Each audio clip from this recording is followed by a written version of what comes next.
It's time for another The Sales Hunter podcast. I'm your host, Mark Hunter, The Sales Hunter. We got a great guest who will be joining us in just a moment. Well, hey, why don't we just hit the intro and we'll get our guest in.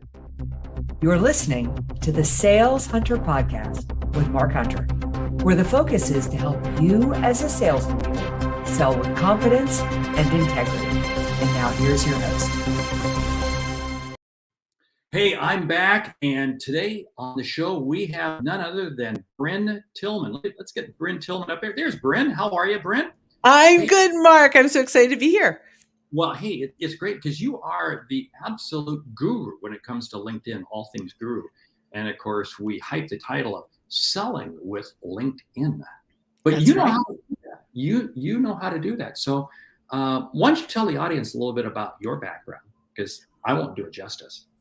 Oh, well, I appreciate that. I've been in sales my whole life. And instead of taking the sales management track, I went into the sales training track. And I love everything about sales. I love that we are helping people solve problems.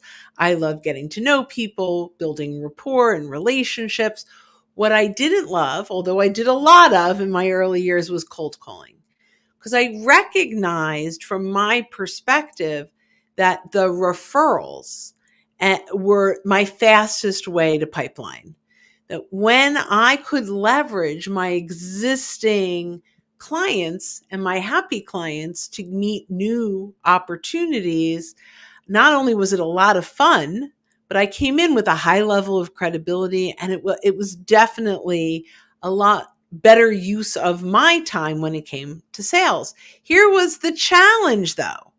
I'd ask for referrals and they'd go, I can't think of anyone right now, but should I? Right? I'd be happy to refer you. Nobody has ever heard that line before. Right. I'm the only one I know. It's like the unicorn, not right. Like this is every salesperson that's ever been consistently asking for referrals gets this, right? And so when I saw LinkedIn, I immediately recognized that it solved my number one challenge in sales, which is getting to the first conversation, coming in at a high level of credibility.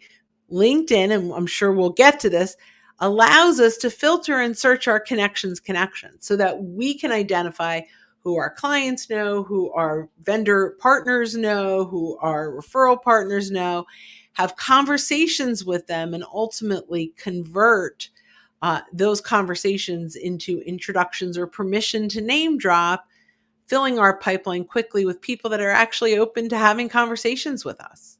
Now, let's back up the bus here a little bit because, we've all seen selling with LinkedIn. So you connect with somebody and then you suddenly start pitching them and you go, oh man, I know you puke all over that. You've got a great term for that. What's Connect and pitch is a bait and switch. Connect and pitch is a bait and switch. Hey, tweet that now, folks. Yeah, because that's kind of what people think of when they think of selling with LinkedIn. I know. So, but you kind of spin it around. Walk people through how you spin it around because, again, you've got some cool strategies. Thank you. One of the things I think when I think of LinkedIn is this is not a cold calling platform. This platform is about building rapport. I look at it like it's a 24/7 networking opportunity. It's a conference, a trade show. We're here to meet people and start conversations. And if there's a need or if they should ask, how do you work with people? That's the opportunity. But we have to earn that right. And we have to earn that right by being the subject matter expert in our industry, feeling comfortable sharing insights and tips and things that resonate with our buyers that get them saying, man, I want more from this person. And that's how we convert our connections to conversations, by earning the right through bringing value. Wow. Okay. So we'll say you and I connected.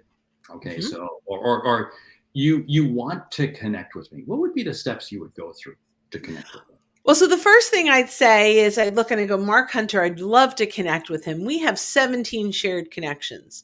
We've got Jeb Blunt, we've got Anthony Iannarino, we have Mike Weinberg. I'm like, okay, who am I going to ask?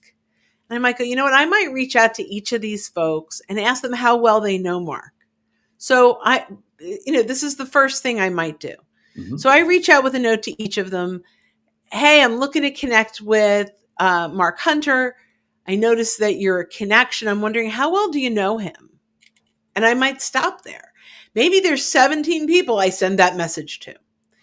Next, I'm going to go in, or, you could flip this order. I'm going to go in and look at your activity. And I am going to look and read your activity and find a post or a comment that I can add to, that I can bring additional value to, or I can ask a question to start the conversation. So you share something, you've got to read it. This has to be authentic. Don't put great post. That's not going to get you anywhere. But maybe I read something that you posted and I say, that's a wonderful perspective on X, Y, and Z. I'm curious, how do you do A, B, and C? Or what do you think about A, B? That's how we start a conversation. Great post or a like isn't enough. So now we're in conversation. And then Jeb gets back to me and goes, oh, Mark, he's a great guy. Love him. And so I might say, I'm going to be reaching out to him in the next couple of days. Would you like me to say hello for you? Would you like me to tell him hello? Sure. So now I go, hey, Mark, I was chatting with Jeb on email, mentioned that I was reaching out to you. He says hello. Who's not going to take that conversation, right? And I haven't put Jeb out. I haven't put anyone else out. Now, we can go deeper when it comes to client referrals, but in that easy case, if I say, hey, Mark, was chatting with Jeb, he says hello, I'd love to connect with you and explore further what the Sales Hunter University is all about, you're going to say yes. Because Wow. I came in at a high level of credibility. Wow. I love that. In fact, that's very similar strategy to what I use. When I'm trying to connect with people, I'll follow their posts because I want to learn about them. You got to be authentic. And I start commenting. And invariably, you comment a couple times, you ask them a question. Maybe they don't respond initially, but eventually they will. Right. Then I feel like I've earned the right to kind of message them. So, I can message them. Right. We've had a great conversation. And boom, we can get connected. I think the key thing here is that people have to realize this takes time. This isn't something that you do in 5 minutes. And I think that's what people are looking. Oh, isn't social media supposed to deliver me all kinds of clicks within 5 minutes? No, it doesn't happen. And that's what turns people off. Yeah. And so, I have, all these kind of little fun sayings. I figure I'm going to turn into a rap someday, but we need to slow down our outreach to speed up our outcome. Ooh, okay. Back up the bus on that one now. Okay, so say that one again now. Slow down our outreach, take more time, engage, comment, like stuff, right? Build that online rapport. So slow down our outreach to speed up our outcome. Ooh, I like that. I like that. And the audience is liking that too, because they're commenting on it. And of course, the one that I always love is you can't take clicks and likes to the bank, because so many people think, oh, if I just post and get 100 people to like it or 100 people to suddenly I'll have this trail of business. No. Yeah, no. But you can take clicks and likes to conversation. Yes, that's the key. You got to work them. Right. You have to. And I admit, the last couple of weeks, I've been a little negligent. I'm negligent on my LinkedIn time. I've just been so caught up in other stuff. But you have to nurture. LinkedIn is a tool. You can't just post and expect things to come back to you. Yeah. So here's a mistake that a lot of us make is even the really good ones, right? So we will comment on other people's comments, but we stop at engaging with people that react. Yeah. And so one of the things I would look at is moving it from the news feed to the inbox. Mark, thank you so much for engaging on my post. I have additional content around this topic. Let me know if you're interested. I'd be happy to send that over. And now we can gauge the interest of someone. Notice I didn't send it. I'm asking permission. And the permission piece is a big deal because that's where you move from being seen potentially as a spammer and being seen as a resource. And like, there's a big gap between, a big bridge really, right? Between if you send the link, hey, Mark, thanks so much for engaging on this. Here's another link. You're going to be like, she's spamming me. Right. But if I ask you if you're interested, I create a little FOMO because you don't have the link. A little, wow, she respected my inbox. She's not spamming me. And if you really are interested, you'll say, sure. Now, I created a conversation. You don't get that until you respond. And a conversation is two ways. So even just a sure or a yes, you are now engaged in the conversation. I send it back with a question. Maybe I send it back with, I hope you find this helpful. I also heard Mark Hunter on a podcast talking about X, Y, and Z. I don't know if you follow him, but he's got great content. Let me know if you want that as well. And now I'm just being a resource. I have 4 podcasts that I share all the time because it's relevant to my conversation, and I'm not on any of them. It's other people's stuff. Oh, hey, wow. You just hit on something. That is so key, that you are referencing stuff that's not you. I thank you for saying that. It's funny. I say I give away I give away books, and which one of your books? No, other people's books. Right. And people laugh at me for doing that. And I said, no, but I love your strategy. I love that. Why don't more people do that? Because they want the easy button and the fast button, right? Like they want to get there fast, and you can get there fast. You could, everyone talks about LinkedIn and the bar, right? Like the dating at a bar, and you could go up to someone very quickly and say, skip, can I buy you a drink, and go to, hey, can I buy you breakfast, right? Like you could go, and you're going to get slapped, right? You're not going to get a date. And so people do that on LinkedIn. If I can get in front of them, if they could just say, slow it down. These are real human beings on the other side. Here's another one. Treat the human being on the other side of the message the same way you would if they were on the other side of the table. Oh, that's just rude. That's just not, yeah, right. I mean, that's what we got to be doing. Hey, I love this comment. We have a note. You are doing this in an invite for those who are not a first level connection, right? This is your strategy, right? Potentially, right? Yeah. Well, yes. So you can do this with your first degrees. And when I work with our clients in our training, which Mark will talk a little bit about too. But when we work with folks, we start with, take inventory of your existing connections. So first, let's take a look at our first degrees. Who are we, before we go net new, let's look at who are we already connected to that we've been ignoring. Yeah. And so we want to go through that first.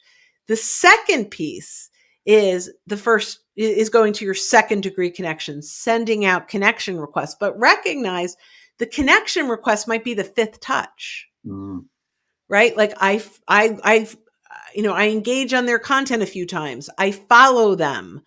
Even if I never reach out to a shared connection, I'm not going to connect with them until I am really sure they know who I am. And it might be I commented, they commented back. That's a great time to connect. Audience, did you hear what Brynne just said? She said the connection request may not come until the 5th communication. Yes. That is powerful, because how many people are guilty of sending out all these first level, I want to connect with you immediately. You and I seem to have similar interests. Oh, yada, yada, yada. I could care less. And somehow we want to connect. And that's where you connect and pitch, and it becomes bait and switch. Right. I love that. The 5th time you're reaching out to that person could be the first time that you do the connection request. Yes. I love that. So, hey, time is moving by quickly on this, and we do want to talk for a second, because you and I did a LinkedIn program a year ago. We want to make that offer available to everyone here in a bit. But First, what would you say are the 3 or 4 things people should be doing on LinkedIn that they're not doing now? Yeah, the first thing is really take a good look at your profile and make sure that it's value centric, that it's not a pitch deck, it's not a resume, that literally when your buyers show up, you're bringing them value. You're not just telling them the value you can bring. That's in your content, that's in your featured section. It's just really being a resource, a value centric profile, resource driven profile. The second thing is around content. Even though there are really 3 legs to the content, there's the engagement.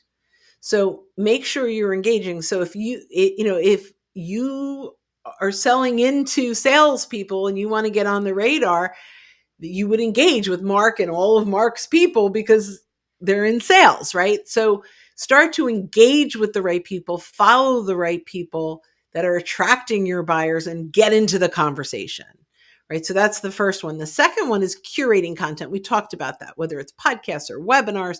I love giving podcasts. No one else does that. They share links to blogs, but more people listen to podcasts than read blogs on a daily basis. And it's different. You stand out, right? Like, and I don't know anyone that doesn't listen to podcasts these days. And if they don't, they're probably not a good prospect for me because they're not learners. But generally, right? Like find that podcast, whatever your industry is, there's a podcast, and find a good one, listen to it, know the benefits, tell them what they'll get from listening to it. Okay. So the first one was engage. The second one was curate. The third one is original content. Now, original content could be that you're on a podcast, right? That you host a podcast, that you've got video, that you've got an ebook, but it's also a poll. Like if you publish a poll, that's original content. And now you have, something that is easily engaged on, and you can even send it to the people in your first degrees when we took inventory to get them to engage. And it's like discovery-ish. The most important thing though about that poll is it needs to get them curious what other people are voting on. Like what did other people say? And the reason is, this is where I think LinkedIn is genius, is you don't get to see the votes until you vote. So if you can create enough curiosity, you're asking, maybe what is the number one challenge for salespeople, and a salesperson wants to see what other salespeople are challenged with, they don't get to see until they vote, which gets you more votes. So that's original content. So that's okay. So then that's the second piece, right? So we did profile, content. Third is nurturing your connections, taking inventory, exporting your connections, doing searches, and using that content to start conversations. And fourth is warm market prospecting. This is where the magic of LinkedIn is better than anything in the world. Being able to identify your clients' connections, your networking partner connections, and leverage their relationship to get referrals. Wow. Right there, you just said quite a bit. We've got a lot of questions that have come in. One person said, how do you repurpose on LinkedIn? And of course, that's simple. That's taking content, adding comments to it, and sharing it, right? I mean, that's pretty Yeah. easy, right? I mean, and there's a lot of repurposing. I'm a big fan of hashtag TBT, which is Throwback Thursday. This is telling people, I know this is old, but it's an oldie but a goodie, right? It's not like, oh, I'm sharing something old and people are you're saying, hey, it's a Throwback Thursday. This is from 2019, but it's still relevant today.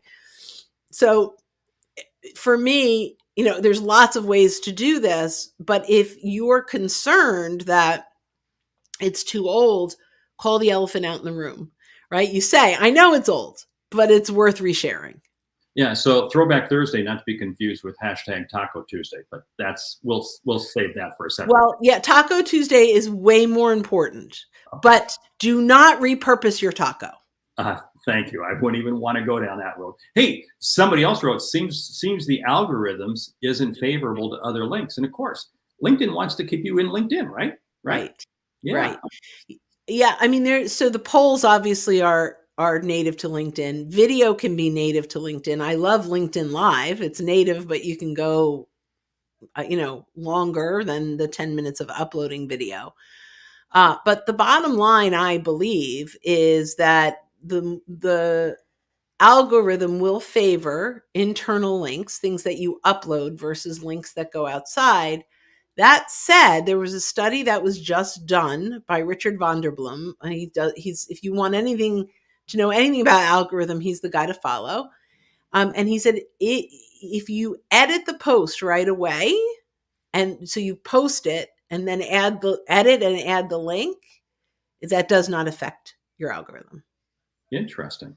Mm-hmm. Very, very, very interesting. Hey, we are going to run out of time here very, very fast, but you and I, a few months ago, we sat down, and how long was we recorded, what, 5 hours? It was a full Saturday, I think. It was a full Saturday, and really want to encourage people to take advantage of it. I'm posting it out there now, and you see it there. Jump on it, because it's this is a LinkedIn masterclass that's going to take you to an entirely different level. And it's available. There's a link for it. Jump on it. Check out the information on it. It's there. But hey, Brynne, now, when we end this, there's the after the show. So you and the audience don't run. Well, audience, if you want to run away, you can, but don't, because it's really the good part. But before we get to the after the show, Brynne, tell people about how they can get in touch with you. I suppose they can find you on LinkedIn, right? Yeah, I am on LinkedIn, coincidentally. Amazing. In fact, I'm still the only Brynne Tillman on LinkedIn, which is really great. But connect with me there, and you can also, follow me. I'm on Twitter and a couple other things, and we're playing with TikTok. I know you are. I watch your TikTok. I was drug into that by my marketing assistant. Me too. And literally they said, Mark Hunter's on. You should be serious. Oh man, yeah. I'm sorry. I am sorry to have drugged you under that bridge. I know. It's okay. LinkedIn obviously is the best place to connect. Anyway, but your website, where's your website? Socialsaleslink.com. There you go. Socialsaleslink.com. Yeah. So anyway, hey, you want to check out Brynne. She is, without a doubt, the expert. Check out that URL we've got right there. Yeah, that's a great course. We had fun, and it's really we really hit a lot of what salespeople need to do to master LinkedIn. It was mind blowing, the content we went through and the workbook and everything that you get with it. But anyway, hey, we've got to kind of roll the video, so to speak. Okay. I should say the audience. Wrap it up. For those of you listening, and then stick around for the after the show. You've been listening to the Sales Hunter podcast. I'm Mark Hunter, the host. Each week, get to bring to you a new guest. And what is it all about? Helping you learn to sell more effectively. In fact, that's what the Sales Hunter University is all about. Now, back to our guest, Brynne Tillman. Brynne, how is that for a really impromptu voiceover? Pretty impressive. Anyway, hey, what is new in your world? You're doing some cool stuff. You're doing some neat stuff, new stuff. What's happening? Yeah, lots of really fun things happening. Well, first, personally, I moved to the suburbs of New York from Philadelphia because I have a grandbaby and another on the way. So that's the magic. Okay, now let's see. Now you're in Jersey, right? Yep, Jersey. Jersey. Well, I can call Jersey home too, because we lived there once before. But we too moved. We recently moved to Dallas. So you're right, because of grandkids. Yeah. Yep. So that's cool. We got number 2 on the way. That's number neat. 2 on the way. Yay. Yeah. But from a work perspective, we have a membership that's been growing leaps and bounds. I know. Yeah. I'm blown away. And it's so fun because every single week I get to hear the business that people close. We had someone who has been in I guess it's in the MSP/security software space, 22 years, very successful, wanted to use LinkedIn, mostly because of the pandemic. She's been with us, right? How do we use LinkedIn? And 2 weeks ago, she closed the biggest sale of her entire career through a referral that she got on LinkedIn that she learned through us.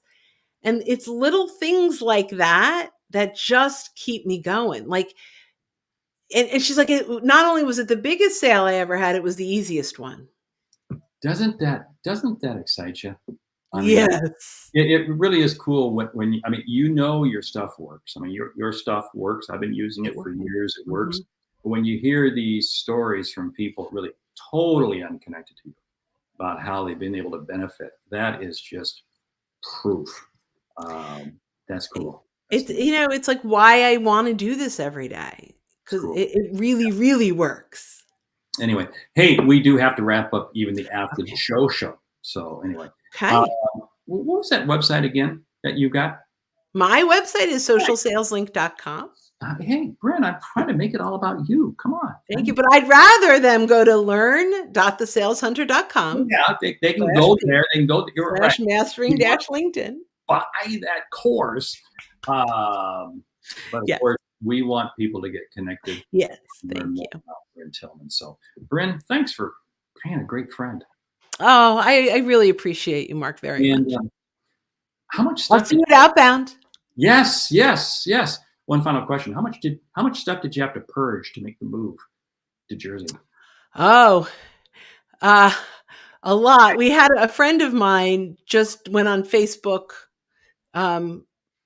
whatever the shopping, whatever marketplace. Yes. And sold about a third of our stuff. Yeah. Well, okay, good. So you and I are in the same boat because that's what we did.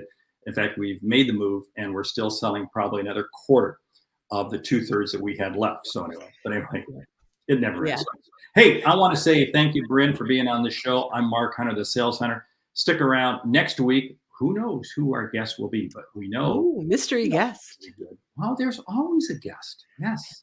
And it's always insightful because I try to do one thing: influence and impact people to help them. You do that very well. What they didn't think was possible. Great selling.